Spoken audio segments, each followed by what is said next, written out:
move into a special area of LENR. You saw the panel here yesterday. The next speaker that we have is John Hachikristos. I'm sorry, did I do? He comes from Defkalion Green Technologies, and the title of the talk is Hyperion, Commercialization of LENR.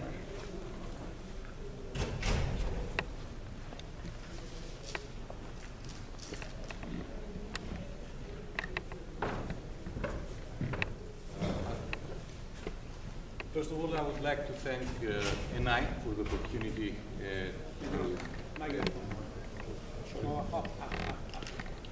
Is it turned on? Okay. Yeah. Is it okay now? Yeah. First of all, I would like to thank NI and Dr. King in person for this opportunity to our company, and of course, this small, still small, research community and industry. For a short presentation of what we do during this week. What I'm going to talk about today is about the definition of a new source. As you may recall, the President and I really made a very good hint that we might need a new definition describing what this new form of energy is all about. So I intend in the next 30 minutes, and even less, to cover some of the aspects that are related to this subject. But before moving into this presentation, I would like to give 1 minute as a meaningful contribution to the memory of a very brave man that passed away just a few days ago, Martin Fleischmann. So I would like you to, for a moment of silence, to honor Martin Fleischmann.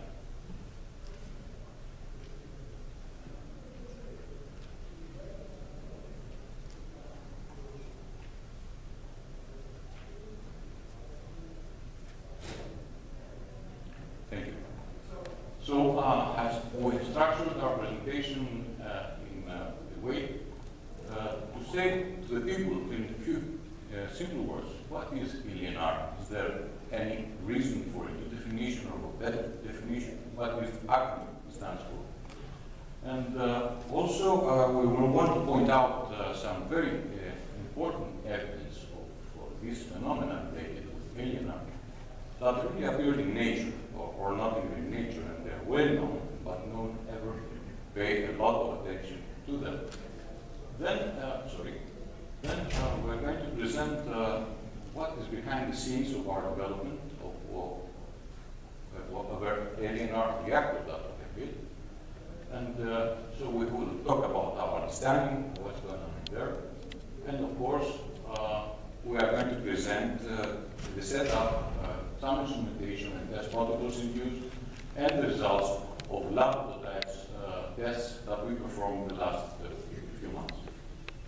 By the end, we're going to present you our view towards the industrialization path of this new energy source. And there will be some references, not always coming from this LENR literature. Some of them are related to other scientific fields, which we feel that are very much related to this field. All of this presentation, of course, will be available if you want to take it. First to the press, there will be some sticks around, and this presentation will be video scoped and YouTube, I think, within the day. So, what is LENR really? Is there any way of describing low energy nuclear reaction with this acronym? This acronym was actually related to energy anomalies and transmutations that create a defensive, a very defensive definition of this phenomenon based and measured on the various observed phenomena in labs versus the Philippians. Question number one was how low barrier was penetrated in order to get a so-called low energy nuclear reaction. Second, of course, is the lack of strong neutral emission. The third is the lack of strong gamma emissions or X-rays.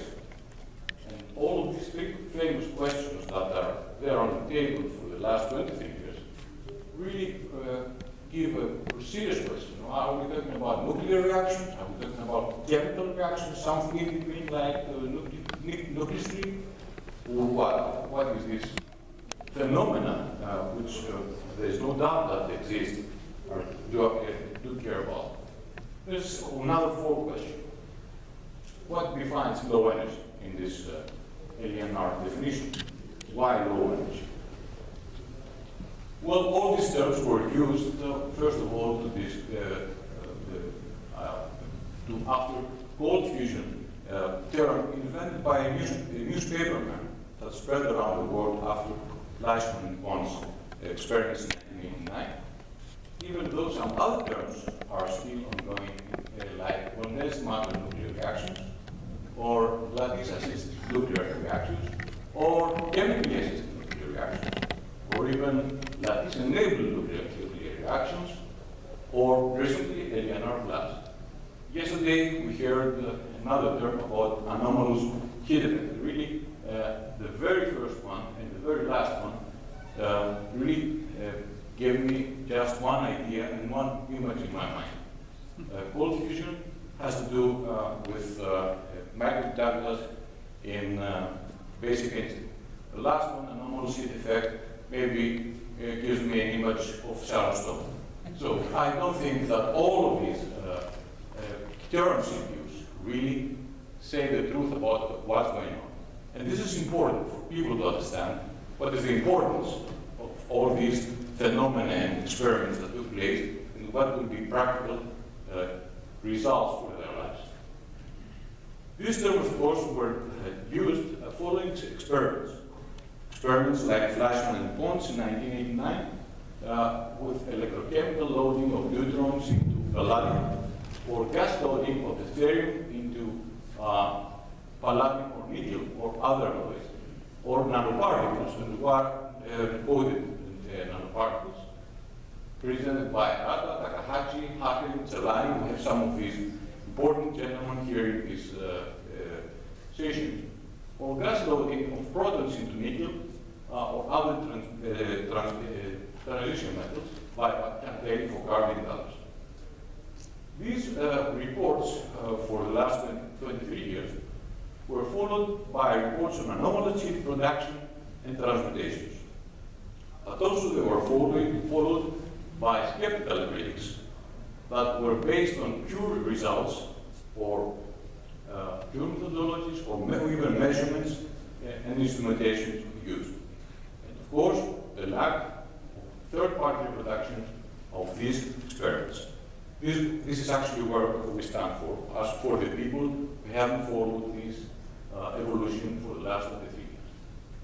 Well, it is, are we coming here with a new definition?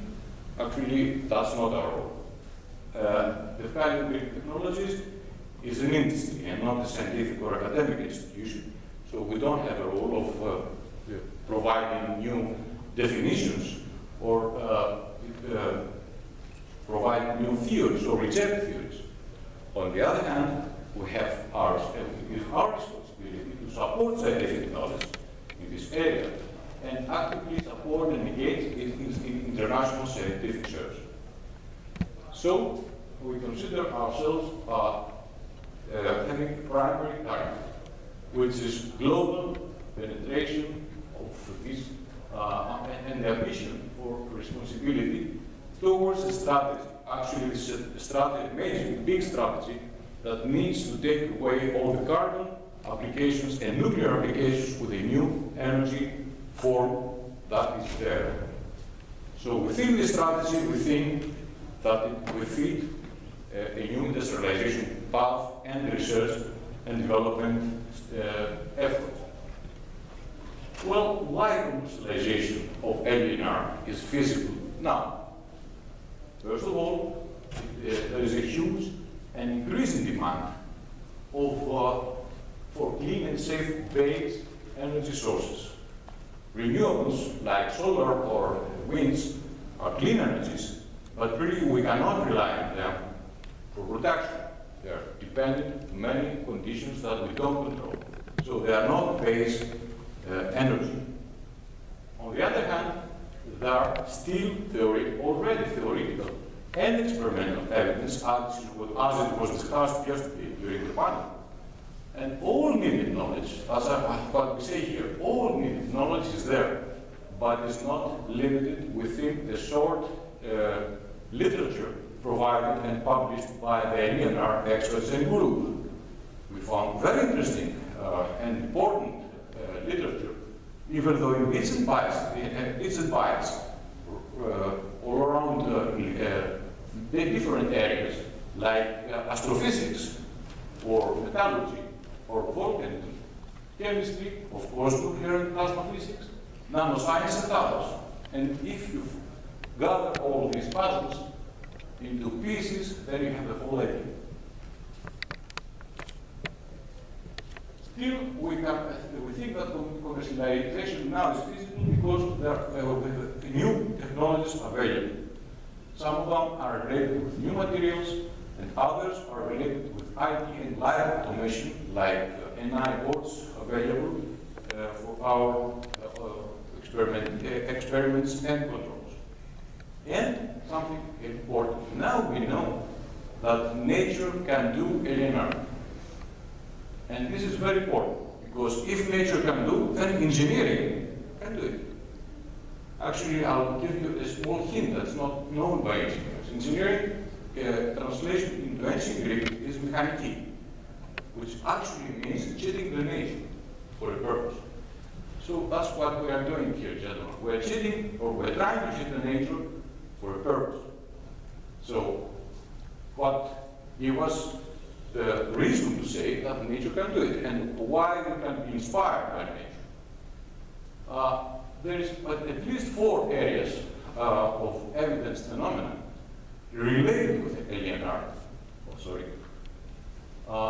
In astroevolution, sun-corona paradox, LNR as the most probable cause of certain volcanic activity in the Earth crust, and transmutations that can be linked with LNR in malfunctions on high voltage equipment. You will notice that some of these, during my presentation, there are some numbers like this in green. There are references that with public publications and references which we included, and it's available here. What about astrophysics? Well, it is known for many years now that all low-energy nuclear reactions are related to low-energy nuclear reactions phenomena at temperatures lower than 10,000 Kelvin occur during pre-main sequence phase in stellar evolution. This is well known. And these anomalies of low energy are linked to enhancement of reactions cross-sections observed in subaria heavy ion fusions and light nuclear fusions relevant to original nuclei synthesis and stellar evolution. So what astrophysics really know is that this famous network of transmutations appears in nature.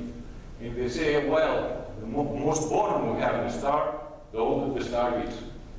And boron comes from simple, very simple, tiny things called neutrons or protons that really can go up and create this transmutation line in low temperatures. We have the sun-corona paradox. Sun-corona temperatures is well known. It's very, very, very hot, higher than its surface. So how can we have a hotter area heated by a colder area? This is a paradox. Well, there are a lot of literature in this by astronomers and astrophysics that indicates that what we know about the sun is not complete. We think that most of the transmutations are coming from magma injected from its surface or from its kernel. Well, we do know now that most of these transmutation heavy elements, 63 I think, transmutation heavy elements emitted by the sun, and we raise it here, are producing the corona. This is a well-known result. And also we know that low-energy nuclear reactions occur within flux tubes that are with collective magnetic energy. There is terrestrial nuclear reactions happening on the Earth crust.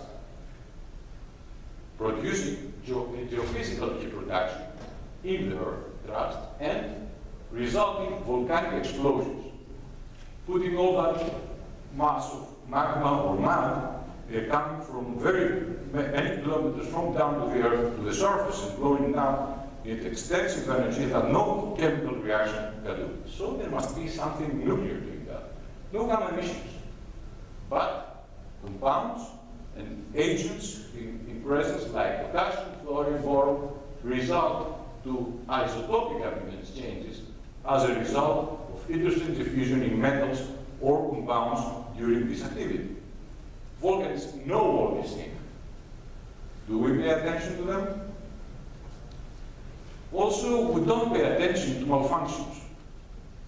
It is taught in most of the electrical engineering universities around the world that sulfur in SF6 really transmutes during malfunctions of high voltage transformers.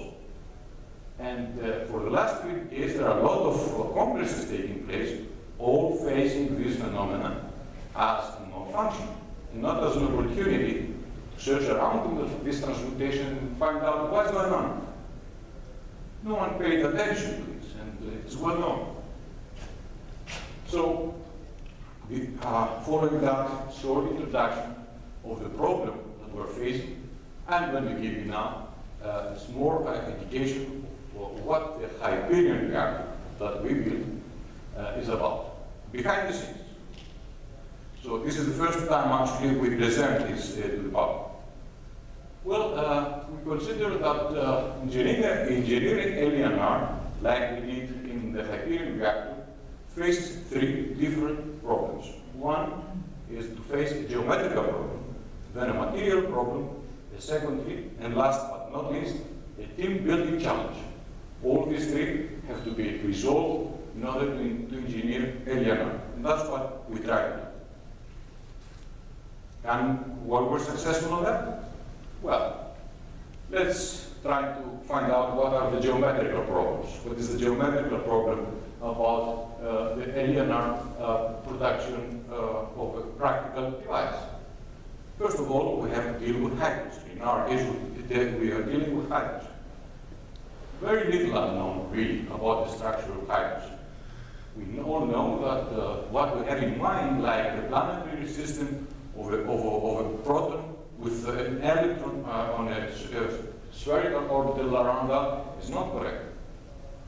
Well, not only that, atomic hydrogen is one of the simplest element that we can analyze, and we still don't know much about its real structure. Engineering LNR, we need to turn diatomic hydrogen, not gas, into its atomic form. A lot of chemical, electrochemical, and of course plasma methods are available. Now, in our experience, from our experiments, we found out that the atomic hydrogen had to be excited to its Rydberg state, while electron's trajectory, for those who don't know, becomes too elliptical. Very elliptical, and so the whole system of this atom behaves like a diode. Then this diode can really be polarized into a guided target. At first, we introduced a method of doing all these beautiful things. Break the hydrogen from its diatomic form to its atomic form. Secondly, excite hydrogen and then guide it. And so we introduced the plasma ignition method, other people call it iron ore barrel method, with glow discharges in high pressure, 2 to 8 bars, hydrogen envelopes or environments, using specially designed tungsten or ZN electrodes to get all the above. Then we had to deal with the metal. We chose nickel for many practical reasons. Other candidates are available. Even though we have tried some of them, we are still sticking on nickel for practical and performance methods and reasons. What nickel